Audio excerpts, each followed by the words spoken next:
गजाननं भूतगणादिसेवितं कपित्थजम्बूफलसारभक्षितम् उमासुतं शोकविनाशकारणं नमामि विघ्नेश्वर पादपङ्कजम्। सदाशिवसमारम्भां शङ्कराचार्यमध्यमाम् अस्मदाचार्यपर्यन्तां वन्दे गुरुपरम्पराम्। अपारकरुणासिन्धुं ज्ञानदं शान्तरूपिणं श्रीचन्द्रशेखरगुरुं प्रणतोऽस्मि मुदान्वहम्। देवे देहे च देशे च भक्त्यारोग्यसुखप्रदं बुधपामरसंसेव्यं तं श्रीजयेन्द्रं नमाम्यहम्। नमामः शङ्करान्वाख्यविजयेन्द्रसरस्वतीं श्रीगुरुं शिष्टमार्गानुनेतारं सन्मतिप्रदम्। श्री सत्यचंद्रशेखरेन्द्र सरस्वती स्वामिने नमः। सर्वमंगलमांगल्ये शिवे सर्वार्थसाधिके शरण्ये त्र्यंबके देवी नारायणि नमोस्तुते। ప్రేమితులందరికీ కూడా హృదయపూర్వక వందనాలు. ఆత్మీయులారా, కాంచీపురం అనగానే ఒక భవ్యమైన చరిత్ర. 1000 కోట్ల సూర్య ప్రకాశమానమై అంతర్లీనంగా నిక్షిప్తమైనటువంటి తపోభూమి. కాంచీ అనగానే మూలాంనాయ పీఠం, సర్వజ్ఞ పీఠం మన హృదయాల్లో తొంగి చూస్తుంది. అందరి హృదయ సీమలలోనూ ఆనంద స్వరూపమై భాసిల్లేటువంటి కాంచి కామకోటి పీఠాధిపతులు. ఆత్మీయులారా, కాంచి నగరంలో 2,500 సంవత్సరాల చరిత్ర. ఆదిగురు శంకర భగవత్పాదాచార్యుల వారు కాంచీ నగరానికి విచ్చేసినప్పుడు అక్కడ కచ్చపేశ్వర దేవాలయం అని ఒకటి ఉందండి. ఇప్పుడు ఆ కచ్చపేశ్వర దేవాలయం దగ్గరలోనే శ్రేష్టమైనటువంటి వేద పాఠశాల ఉంది. కాంచీ శంకర మఠం వాళ్ళు దాన్ని నిర్వహణ చేస్తారు. దాని కొద్ది దూరంలోనే కాకవాకం ఛత్రం అని ఒకటి ఉందండి. అది చాలా పురాతనమైంది. దాన్ని కాంచి కామకోటి పీఠం వారికి ఆ యొక్క వంశస్థులు దాన్ని సమర్పణ చేశారు. దానికి ఒక ప్రత్యేకమైన కథ ఉంది అని కూడా ఒక నానుడి ఉంది. ఆదిగురు శంకర భగవత్పాదాచార్యుల వారు కాంచీపురానికి వచ్చినప్పుడు ఆ యొక్క ఛత్రం ఏదైతే ఉందో అక్కడ ఆయన విడిది చేశారని ఒక ప్రతీతి. దీన్ని దృష్టాంతంగా పెట్టుకున్నటువంటి కాంచీ పరమాచార్య స్వాముల వారు ఆ యొక్క ఛత్రం యొక్క నిర్వహణను కాంచీపీఠానికి ఇవ్వవలసిందిగా కోరగా ఆ కుటుంబీకులు, బ్రాహ్మణ కుటుంబీకులు, సాత్వికులు వారు స్వామివారికి అందించారు. నాటి నుండి ఆ యొక్క ఛత్రం చాలా శ్రద్ధగా నిర్వహించబడుతోంది. ఎవరైతే వేద పండితులు మరియు శ్రౌతులు మరియు స్వయం పాకం చేసుకుంటూ నిత్యాగ్ని పోతులు ఎవరైతే ఉంటారో వాళ్ళు కాంచీ మఠానికి వచ్చినప్పుడు వారు అక్కడ విడిది చేస్తారనమాట. సామాన్యంగా అది ఇతరులకు ఇవ్వరు. ఈ విధంగా ఉన్నటువంటి ఆ పరమ పవిత్రమైన యొక్క ఛత్రం శ్రీ శంకర విజయేంద్ర సరస్వాముల వారు పోయిన సంవత్సరం ఆ యొక్క చాతుర్మాస్యం ఓరికైలో చేసిన తర్వాత వైభవమైనటువంటి స్వాగతం లభించింది శ్రీవారికి. అక్కడి నుండి కాంచీనగర ప్రవేశం చేసినప్పుడు ఈ యొక్క కాకవాకం ఛత్రంలోకి వెళ్ళి అక్కడ కొద్దిసేపు కూర్చుని ఆ యొక్క దేవ మంటపంలో కూడా వారు హారతులు ఇచ్చి తదనంతరం వారు కామాక్షి దేవాలయానికి వెళ్ళారు. ఆ సందర్భంలో నేను అక్కడ ఉన్నాను కాబట్టి ఈ విషయాలన్నీ మీకు నేను అందిస్తున్నానన్నమాట. ఆత్మీయులారా, కామాక్షి దేవస్థానంలో అమ్మవారి ఎదురుగా ఒక ఎత్తైన మంటపం ఉంటుంది. దాని పక్కనే కామాక్షి అమ్మవారి యొక్క ఉత్సవ విగ్రహాలు ఉంటాయి. ఆ ప్రదేశంలో మనం నిల్చుకుంటే అమ్మవారు మనకు ఎదురుగా చాలా కనువిందుగా కనిపిస్తుంది. ఆ ప్రదేశం కూడా చాలా ప్రముఖమైనటువంటిది. అక్కడనే అనేక ఇతిహాసాల ప్రకారం మూక శంకర్లు అనేటువంటి వారు ఎవరైతే ఉన్నారో వారిని అమ్మవారు అనుగ్రహించినందువలన ఆయన గొప్ప కవిగా తదనంతరం ఆచార్య పీఠాన్ని కూడా ఆయన అలంకరించారు. ఇవన్నీ చారిత్రక విషయాలుగా మనం ఆలోచన చేస్తూ ఉండగా ప్రస్తుత విషయానికి వస్తాను.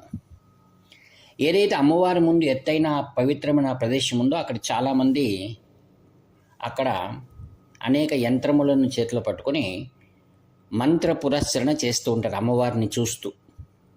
మరి అనేక మంది అక్కడ ధ్యానం చేస్తూ కూడా ఉండడం పరిపాటి.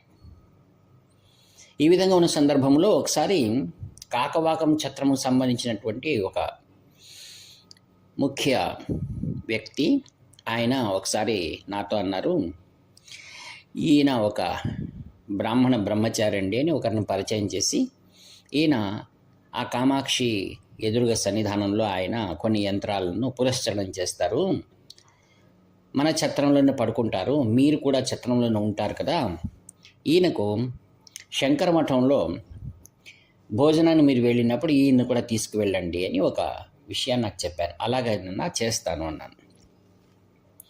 ఆయనను సరైన సమయానికి బ్రాహ్మణ భోజనం ఏదైతే ఉందో అక్కడ నేను తీసుకుని వెళ్ళేటువంటి వాడిని.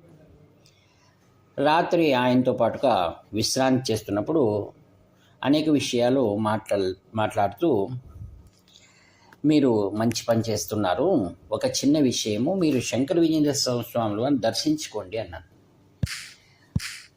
ఆయన అందుకు సుముఖంగా నాకు కనపడలేదు.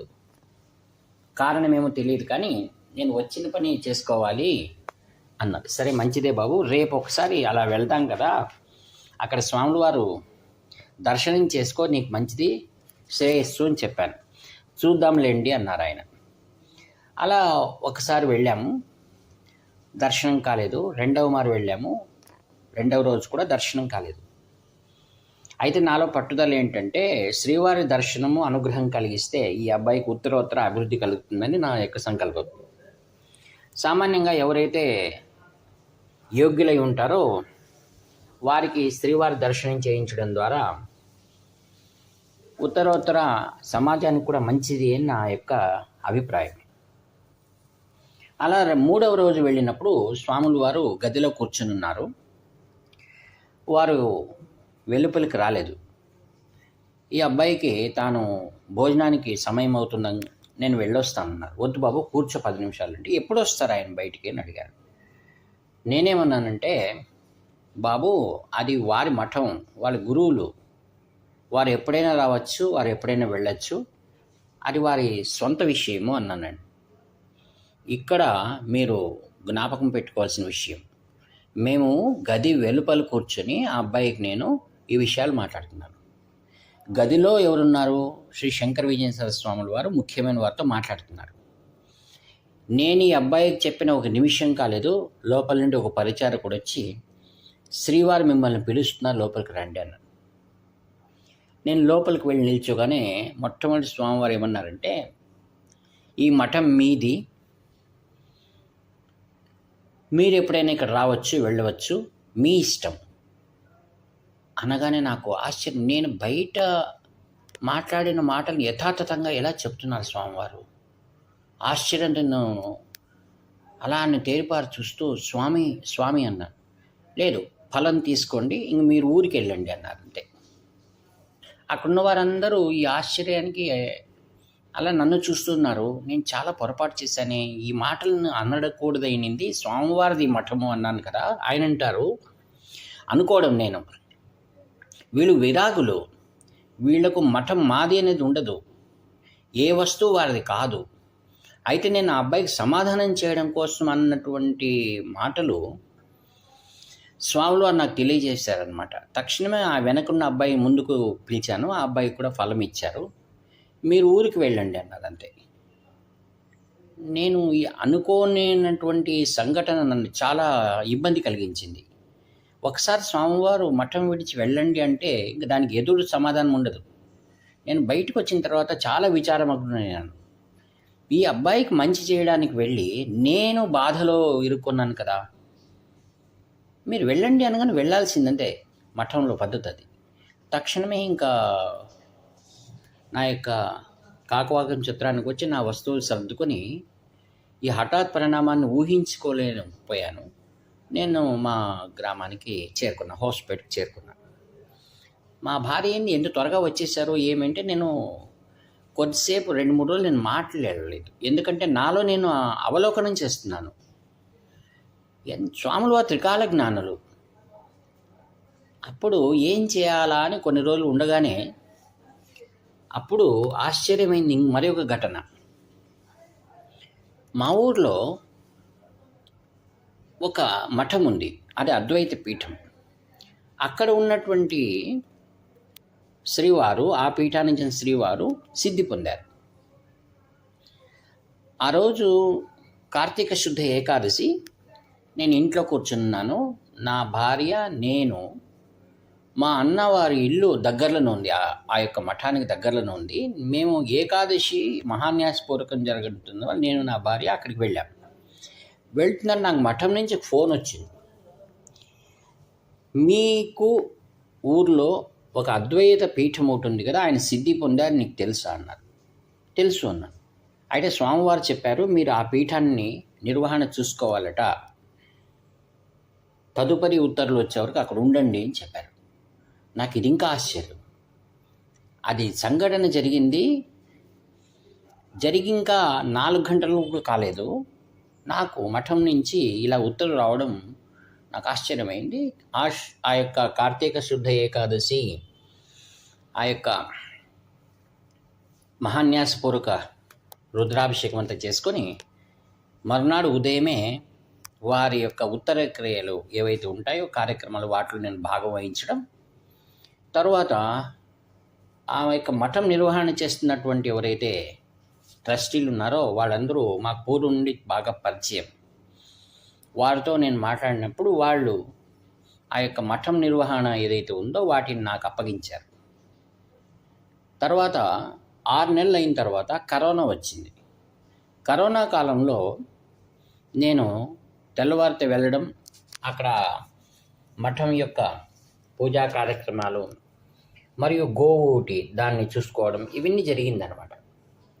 ఇక్కడ నేను చెప్పవచ్చేది ఏంటంటే, నేను మఠంలో వెలుపల కూర్చుని మాట్లాడినవి ఒక్క క్షణంలో స్వామివారి దృష్టికి ఎలా వెళ్ళింది. వారు త్రికాల జ్ఞానులు, అంతర్యామి, సర్వవ్యాపకులు, సర్వజ్ఞులు. కాంచి కామకోటి పీఠంలో ఆచార్యులందరికీ కూడా ఈ యొక్క బిరుదావళి ఉంది. సర్వతంత్ర స్వతంత్రులు వాళ్ళంతా కూడా. వాళ్ళు ఏది కూడా నాది అనేటువంటిది వారికి ఉండదు.